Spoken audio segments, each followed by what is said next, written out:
कभी दिन था। आपने भी देखा होगा कि हमारे जो आर्मी के जवान थे उनके साथ क्या हालात थी। आज है वो, आज उनकी औकात नहीं इधर देखने की, ये मोदी जी। और इस मुंबई में लोकल ट्रेन चलती थी, लोगों को डर लगा रहता था, एक बैग छूट जाती थी तो लोगों को रहता था अरे भैया इसमें बम ना हो। आप कहीं पे देख रहे हैं बमबाजी हो रही है कहीं पे किस तो ऐसे ऐसे मतलब पूरा विश्व जान रहा है आज की भारत जो है, भारत है इस दुनिया में, भारत देश है।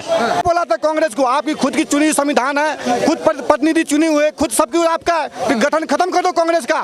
उसके बाद देश की बांट कर राजनीति करने का काम नहीं जवाहरलाल नेहरू ने किया था।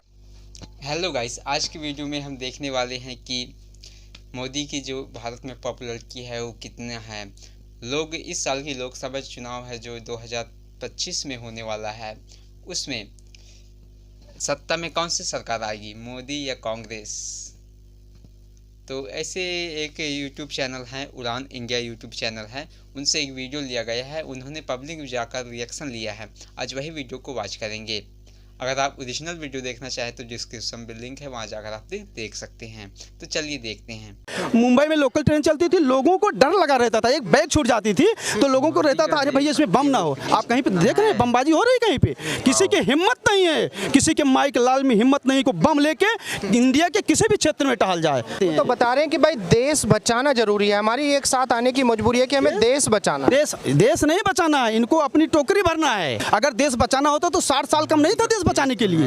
ये दशा थी देश की। आप देख लीजिए कहीं सैनिकों के सिर काट के फुटबॉल खेले जाते थे, कहीं फुटबॉल जैसे सिर काट लिए जाते थे। अगर आज एक दिन मैं लोकसभा में देख रहा था, फारूक अब्दुल्ला साहब बोल रहे थे कि हिम्मत है तो युद्ध करके देख लो। मैं फारूक अब्दुल्ला साहब को बताना चाहता हूँ ये मोदी सरकार है, अब की बार युद्ध हिंदुस्तान में नहीं पाकिस्तान की धरती पर होगा। याद रखें, वो शेर तो अकेला चलता है, झुंड में थोड़ी चलता है। शेर अकेला चलता है, शेर तो हमेशा शेर होता है, वो झुंड में थोड़ी चलता है। आप बताइए, आप कहते हैं मोदी जी फोटो खिंचा रहे हैं, आप जाके गैरेज खुला के फोटो खिंचा रहे हैं, आप ट्रकों पे बैठ के फोटो खिंचा रहे हैं, आप धान लगा रहे हैं खेत में फोटो खिंचा रहे हैं, आप तरह तरह से फोटो खिंचा रहे हैं। अगर यही आप 60 साल में आपके नेता किए होते तो आज देश की दशा होती, आज देश की दशा होती। आप फोटो खिंचा रहे हैं, कांग्रेस फोटो खिंचा रही है, फोटो आदरणीय प्रधानमंत्री जी नहीं खिंचा रहे हैं, फोटो तो खिंचा रहे हैं राहुल गांधी जी। राहुल गांधी जी अब जनता से जुड़ गए, जमीन से जुड़ गए हैं, क्योंकि गरीबों से बात कर रहे हैं, गरीबों से जाके मिल रहे हैं। नहीं जी, नहीं जी, नहीं, यही तो जनता को गुमराह किया जा रहा है। वो अपनी फोटो खिंचा रहे हैं, वो ट्रकों पे खिंचा रहे हैं, जाकर के गरीब की झोपड़ी के घर में खाना खाने के लिए फोटो खिंचा रहे हैं, ट्रकों पे खिंचा रहे हैं, बैठ के गैरेज में जाके खिंचा रहे, धान लगा रहे हैं। अरे 60 साल आपने शासन किया है, 60 साल शासन करने के बाद तब आपको आज मालूम पड़ रहा है कि जनता की तकलीफ क्या है। आदरणीय प्रधानमंत्री मोदी जी ने उनको ये विवश कर दिया कि जाइए आज आप देश की क्या दशा की है उसको देखिए। 9 साल 10 साल में जितनी वैश्विक स्तर पर भारत को मजबूती मिली है उतना पिछले 70 सालों में नहीं मिली है। नहीं मिली है? नहीं। क्यों लगता है ऐसा? आप देख लीजिए कैसे, जैसे मतलब चंद्रयान 3 हुआ, सर्जिकल स्ट्राइक हुआ, बहुत सारे चीजें हुए जो मतलब इंडिया की इकोनॉमी इतनी बढ़ी। तो ऐसे ऐसे मतलब पूरा विश्व जान रहा है आज की भारत जो है, भारत है इस दुनिया में, भारत देश है। हाँ, इंडिया। एलोन मस्क ने ट्वीट किया, ट्विटर के जो मालिक है उन्होंने ट्वीट किया, वाह अनबिलीवेबल। तो आप ही देख लीजिए कैसे वैश्विक स्तर पर जो मजबूती मिली है। उसके बाद देश में भी बहुत काम हुए हैं, देश में भी जमीनी स्तर पर भी बहुत काम हुए। शौचालय का निर्माण हुआ। पहले जो है बहन बेटियां जो है खुले में जाती थी शौच करने, तो शर्म की बात थी, उस समय कोई ध्यान नहीं था। ये लोग का खाली अपने परिवार को चलाने में ध्यान था 70 सालों में।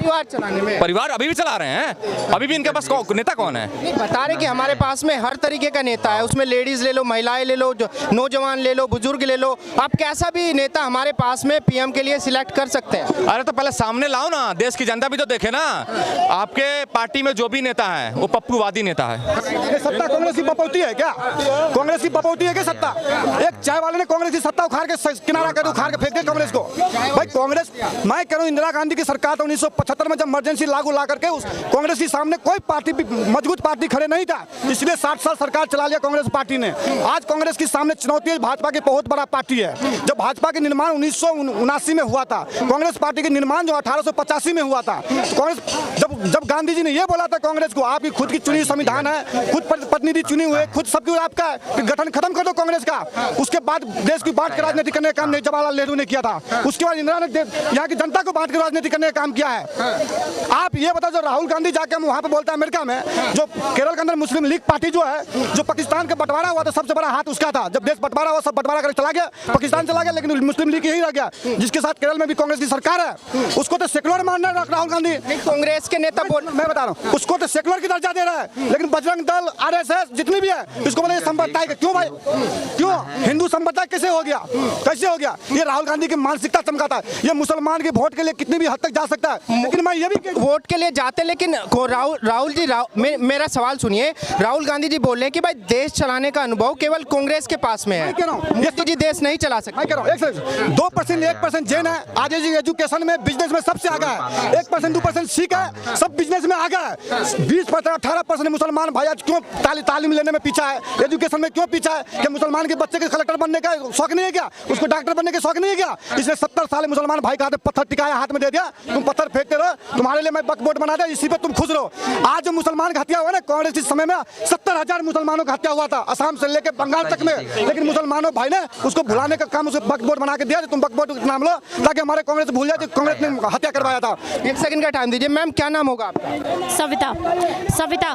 सविता, भैया ये बताइए, आपने कहा मोदी जी सरकार नहीं चला सकते, अगर वो सरकार नहीं चलाते तो अंतरिक्ष में जो ये अब झंडा फहराया गया है वो कैसे फहराया गया है, आप ये बताइए। मेरा सवाल ये मैंने नहीं बोला, ये कांग्रेस पार्टी के नेता बोल रहे हैं कि कांग्रेस ने तो देश बेच खाया, किया तो बता, सत्यानाश कर दिया देश का। क्या बात करते हो आप? एक नौकरी आई थी, इससे ज्यादा कुछ नहीं किया। और रही बात मोदी जी की, आज पाकिस्तानी थर्राते हैं। कभी दिन था, आपने भी देखा होगा कि हमारे जो आर्मी के जवान थे उनके साथ क्या हालात थी। आज है वो, आज उनकी औकात नहीं इधर देखने की, ये मोदी जी, और इससे ज्यादा क्या चाहिए? ये किसकी वजह से? मोदी जी की वजह से। मोदी जी की वजह, बिल्कुल 100%। लेकिन कांग्रेस पार्टी ने अन्य 25 दलों के साथ में गठबंधन किया है, लगभग 26 पार्टी एक साथ चुनाव लड़ रही है। चलते हैं वो लोग झुंड में, इससे ज्यादा नहीं है। मोदी शेर है, वो अकेला चल सकता है, और आएगा भी मोदी ही, आएगा मोदी। तो मैम इतना भरोसा क्यों है मोदी जी पे? काम कर, उसके कामों की वजह से, उसके कामों की वजह से, बिल्कुल, टाइम पे, क्योंकि इंसान नहीं उसका काम बोलता है। विपक्षी तो बोल रहे हैं कि मोदी जी ने देश में कोई काम ही नहीं किया। नहीं काम किया तो इतनी प्रोग्रेस कैसे हो रही है?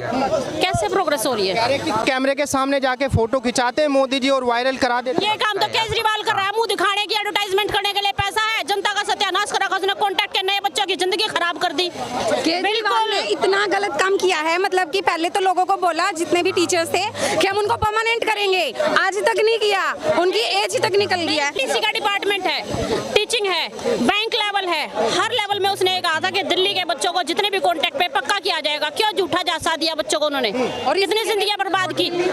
500 वैकेंसी से 2 या 3 वैकेंसीज निकलती, क्यों? मेरा सवाल यह है, जिस तरीके से अभी 2024 का चुनाव नजदीक आ रहा है, उससे पहले देश के अंदर लगातार ये बातें हो रही है, मोदी और योगी आए बस, तीसरा कोई नहीं चाहिए। बिल्कुल। क्यों चाहिए मोदी जी या योगी जी ही क्यों चाहिए? जितना स्ट्रिक्टली वो काम कर सकते हैं, एक अच्छे तरीके से, एक फेयर तरीके से, जिसको कहते हैं, और कोई नहीं कर सकता। लेकिन विपक्षी बोल रहे हैं कि भाई मोदी जी तो अब बूढ़े हो चुके हैं, उनसे बोतल का ढक्कन नहीं खुलता, वो क्या सत्ता चलाएंगे? कौन सी दारू पीनी उसने बैठ के? नहीं दारू पीनी उन्होंने बैठ के, जो बोतल का ढक्कन खोल लेंगे? ये बताओ, जब वो ऐसा नहीं कर सकते तो कैसे पाकिस्तानी थर्राते हैं? क्यों अमेरिका वाले इतना साथ दे रहे हैं? सिर्फ मोदी जी की वजह से। हाँ बिल्कुल, पहले कितने समझे? दिल्ली में नहीं देखा, आज दिल्ली में सुविधाओं की वजह से, आज यहाँ के रहन सहन की वजह से, आज यहाँ के जीवन की वजह से, पाकिस्तान में अगर अनाउंस कर दिया जाए, उनको परमिशन दे दी जाए, तो 80% पाकिस्तान खाली हो जाएगा और यहाँ आएगा। बिल्कुल। जैसा कि आप लोगों ने वीडियो में देखा कि मोदी की पॉपुलैरिटी है आज भी लोगों के दिल में कितना है, और मोदी की पॉपुलैरिटी ही अलग है। इससे ही लोगों की राय तो आप लोग जान ही गए हैं किस प्रकार से। ये लोग उत्तर प्रदेश के गाजियाबाद के रहने वाले हैं, और अन्य शहरों का भी रिएक्शन जो वीडियो है हम आपके सामने लेके आएंगे, उनमें रिएक्शन देंगे। तो गाइस, जैसे कि अभी लोकसभा चुनाव होने वाला है, उसमें कांग्रेस और बीजेपी की महाटक्कर तो होती ही है। तो गाइस, अभी मतदान होने वाला है, अपना मतदान ज़रूर जाके देवें, क्योंकि आप एक एक वोट से ही आपकी जो लोकतंत्र है वो सशक्त होगा। आपकी एक वोट लोगों को कहां से कहां तक पहुंचा सकती है, और आपकी जो विकास का कार्य है वो अच्छे से चल पाएगा। तो एक ऐसा नेता चुनिए जो देश का विकास करे, अपना विकास ना करे, देश का विकास करे और देश का नाम रोशन करे पूरा अंतर्राष्ट्रीय स्तर पर। और हमारा जो देश है वो एक विकासशील देश होना चाहिए। तो वो कौन सा नेता कर सकता है, आप लोग बखूबी ये सब जानते हैं। तो आप लोगों को यही समझना है कि हमें कौन से नेता को चुनना चाहिए। ऐसा नेता नहीं चुनना चाहिए जो कि केवल वोट पाए और विदेशों में रहे। पाकिस्तान का हाल ही तो आप जानते ही हैं कैसा है वहाँ। तो हमें एक विकसित भारत बनाना है, तो उसके लिए एक सशक्त और जो नेता हो वो एकदम से मोदी जैसा ही होना चाहिए, मैं तो कहता हूँ। तो आप लोगों को क्या राय है कि 2024 में जो लोकसभा चुनाव होने वाला है उसमें कौन से दल का नेता प्रधानमंत्री बन सकेगा? आपकी क्या राय है, आप कमेंट पर ज़रूर बताएं।